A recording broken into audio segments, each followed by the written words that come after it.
Hey there, and welcome back to 31 Days of Horror. We are on day 15, and today I checked out the movie Cobweb. I had seen previews for this quite a bit on Instagram. It was between reels, I was getting previews for this an awful lot. A few months ago, I happened to find it is streaming on um, Hulu, and also, if you have a Disney Plus subscription, it is on an adult profile of Disney Plus. Um, so I ended up watching it on Hulu because I have an ad-free Hulu subscription, so I didn't have to watch commercials. And this was an interesting movie. It One of the main characters was Anthony Starr, who plays Homelander on The Boys, and they did a really interesting thing with his character. I don't want to spoil anything in the film, but if you know him as Homelander, your opinion of Homelander will affect how you watch this movie, and they're counting on that. I will tell you that. Um, It is a movie about a little boy who seems to live with a very conservative family, who is being bullied at school and, is kind of having a hard time. He's very quiet, he's a bit shy, and you kind of get the feeling that something weird is going on in this kid's life that maybe he's not able to talk about. His family seems to live a kind of like puritanical, paranoid kind of lifestyle. His mother is very difficult to get a read on. She comes across a lot, like we've seen in other horror films, as maybe an uber religious woman who is now paranoid about the world. Those kinds of things. So we get that set up, and then there's the introduction of something in his house is whispering to him, calling his name. Something in the walls is calling to him. And given that that setup is not something that we haven't seen before, it's not something entirely new. There's a teacher who kind of becomes a little overly invested in the kid. We've seen also that before. There's a classic bully who goes above and beyond to be a jerk to this kid. And I have to say, my opinion on this one in particular is kind of twofold. On one hand, was it a bad movie? Absolutely not. Does it kind of subvert your expectations at some points? Yes, it does. That being said, is that enough to make up for the fact that the majority of this movie is very unoriginal? And I have to say no. Was it a bad movie? Absolutely not. Is it a movie that I'll probably watch again? No. It's not a classic. It doesn't do anything supremely different than anything else where it would rise above its other predecessors that have this similar content. It's not enough, I don't think. So let's break it down a little bit. I'm talking about the kind of puritanical, maybe a little bit mentally ill mother in this who's very paranoid. She's very worried about her child. She's worried about, what other people will think, or she's worried about his behavior and stuff like that. And for me, that was a very big callback to like Carrie with her mother, Margaret White, who is very religious. And so then she represses a lot of her own things. She represses her daughter's things, and so by default, Carrie is a teenager in the films and she's never had her period. And when she gets her first period, she thinks she's dying because it's not something her mother ever shared with her. We get very similar vibes in this movie. And It's not, it has nothing to do with the acting. All of the acting in this movie is phenomenal, by the way, I have to say. There's nobody that I can criticize. Everybody did their roles perfectly. The problem is we've seen that. And we've also seen that from multiple angles. We've seen the I'm trying to protect my child, and in that I'm hurting my child. We've seen that time and time again in horror. It's a basic thing. We have a father who is acting weird, and we're not really sure. Is he dangerous? Is he safe? We're not sure. And we're kind of waiting to see how the story unfolds and to see if he's going to become a threat in the end. And the thing is, that is such a common trope for fathers in horror. They have a tendency to be narrow-minded or not really know what's going on, and they have a tendency to say or do things that seem creepy, that were not meant to be. And usually that comes, to surprise us in the end, like, oh no, he wasn't the bad guy, he was trying to help all along. We kind of get that sort of vibe with this.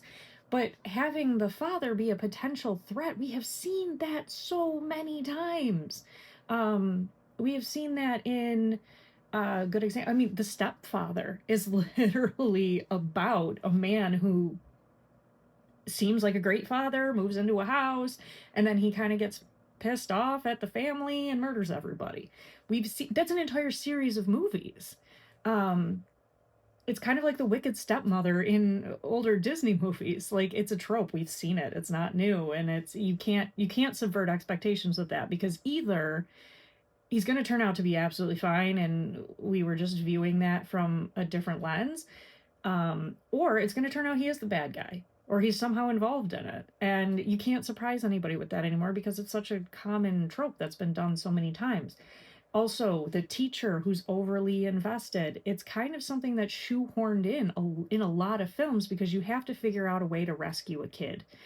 And I think what they need to lean more into in horror, when you want to involve children, is the helplessness of children, the hopelessness in a lot of cases. And so they give you these plot threads of, oh, but there's a teacher at school who cares. For a lot of kids, there isn't in reality.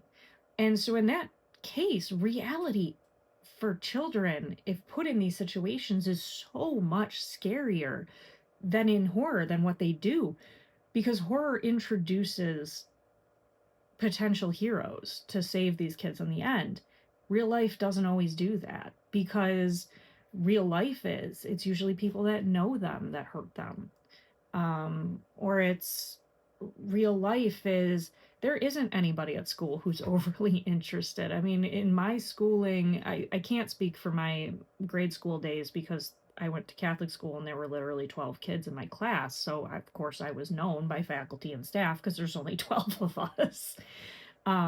But then when I went to public school for high school, there were easily 200 kids in my class, or 100 and some or whatever. And then there were three other classes. There were freshmen, juniors, sophomores, seniors, whatever. And the principal didn't know my name. The principal wouldn't have known me from anybody else. A substitute teacher never learned my name. Why would they? They're there for a couple of days, or they're there for a week or so until, somebody comes back, or they do learn your name.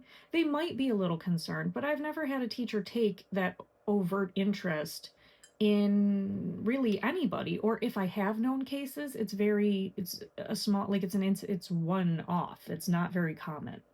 In fact, my own mother was a teacher for 22 years, I believe, and at no point was she that kind of overly invested. And that's very much her MO. My mom cares very passionately about everything, and so if there had been, kind of situations like this, I'm sure she would have, done everything that she could. But that sort of overly invested teacher is not a real thing anymore, mostly because of all of the checks and balances that school teachers and school districts and everything have to go through to make sure that children are safe in their care at school. And a big part of that is making sure that teachers don't get overly involved with the students, so that there's no lawsuits or accusations of anybody overstepping bounds. And that's very important.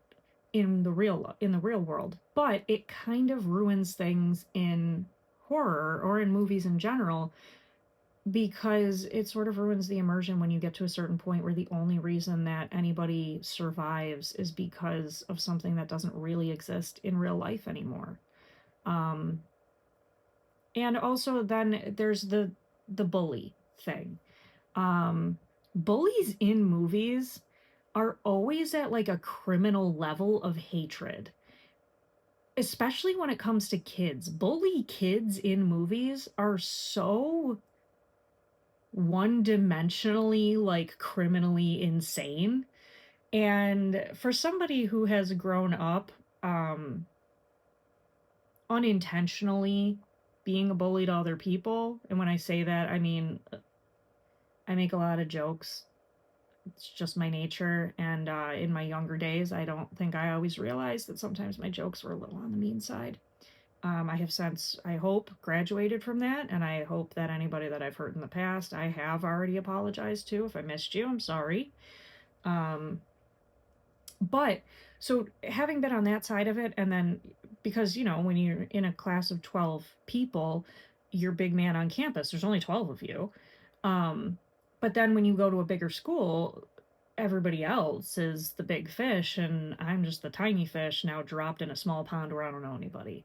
And so then, things switch a little bit, and I experienced bullying for myself. But I can say both for myself and for anybody who picked on me, bullied me, whatever, when I was in school, for me, there was no maliciousness behind it. The bullying I received, there may have been some maliciousness, here and there, but for the most part, it's just kids being idiots. It's just kids having a lot of feelings, not knowing how to deal with them, and taking them out on other kids because they're with them for 8 hours a day. If they weren't with the other kids 8 hours a day, they'd be taking it out on their parents, or they'd be taking it out on their siblings. That's a discussion I end up having with my son an awful lot, is when he's an only child, but when he plays with other kids, sometimes he's like, I don't understand. They like push and shove. They argue all the time. And then they do that to me. And it's because they're siblings, and siblings do that all the time. They constantly fight. Friends don't do that as often, but kids who grow up with siblings often don't differentiate siblings and friends.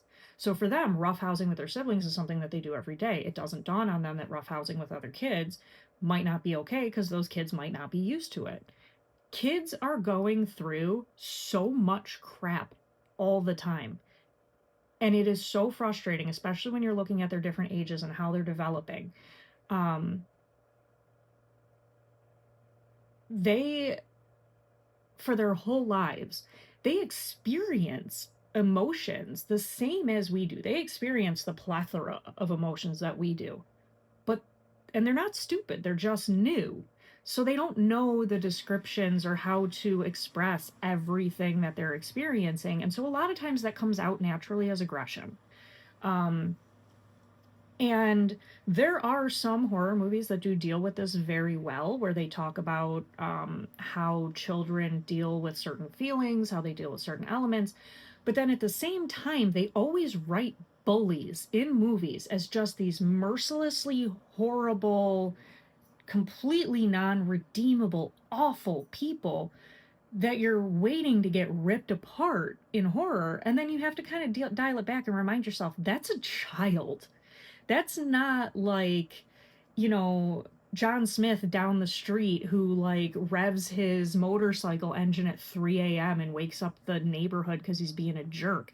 This is literally a kid who probably has a crappy home life, or has a whole lot going on, or, is experiencing a whole lot of stuff that's then bringing these aggressive, violent behaviors out. And we as an audience are hoping that they die for it.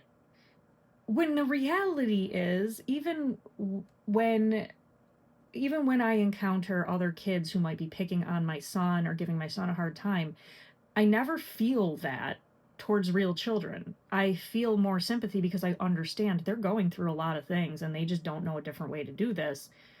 So if we treat them with kindness, then they know that their aggressive, violent, angry behavior is not the only thing you ever have to feel. There is always a redeeming factor in children. And that's a criticism that I have again of this movie, is because it goes along with that same bullies be bullies, let's light them up kind of trope. And I'm over it. We have seen that so many times in movies. That is so old. I mean, perfect example is in the It movies. They literally have a bully that Pennywise uses to lure the children in, because he is so aggressive and violent and angry that he is able to be manipulated. And in that case, that is done so well, and that story has been around for so long. I mean, you even have movies like A Christmas Story, which is not horror by any means, and you have the bully in that movie, who is quintessentially who I think of when you say bully. I see the bully from A Christmas Story in my head. That is such a common trope. And at this point, you put all of those together, you don't have an original movie. You have a movie that I will forget I've watched. You have a movie where I didn't learn the characters' names. You have a movie where the monster was not in any way, shape, or form important enough to overshadow how lazy this filmmaking was. Because if you have reached the pinnacle of like your screenwriting for the actual screen, you're not aspiring at this point. This is your actual job. The fact that the cop out for you is so many things that we're so familiar with, that are not new, that don't subvert anything, they're not a surprise, they're not even scary anymore, is laughable at this point. So, Cobweb, did I enjoy it? No, I didn't. And I'm kind of mad about it in the end, to be perfectly honest, because it also does, the silly thing of, it can't just let the movie end. It always has to try to do the one last scare. We're gonna get you. Is this what happened? I don't know. We're gonna scare you, because then maybe it'll set up a sequel. They're always looking to set up a sequel. And let me tell you, Hollywood, we're not interested in that anymore. Stop making garbage movies like this. You literally paid money. You paid actors and actresses. You paid crew. You rented equipment. You built sets. You bought props. You paid makeup and hair people to make a movie that I will literally forget I have seen. You have people who poured their passion into this project for you, as companies that are making movies that are supposed to entertain people. And this is the garbage that you have written. Nobody is responsible for this nonsense except the screenwriters, the producers, and the director. Because together, you guys could have made this something good. You could have made this something better. And you didn't. So you know what? This is the first time on this list. 0 stars. I hated this. I will never watch it again. And I don't recommend that any of you watch it either. That being said, if you have watched it, or if even after hearing this you want to give it a try, because like I've always said, opinions are always different, I would love to hear what you think. Honestly, this is just my opinion. This is just how I hated this. I really did. But that being said, I would love to hear what you have to say. And like I said, I'm kind of recording videos all together because I got a little bit behind. Just doing life. So you'll probably see me in the same shirt in another video. But until I see you again, take care. And I'll see you in the next one.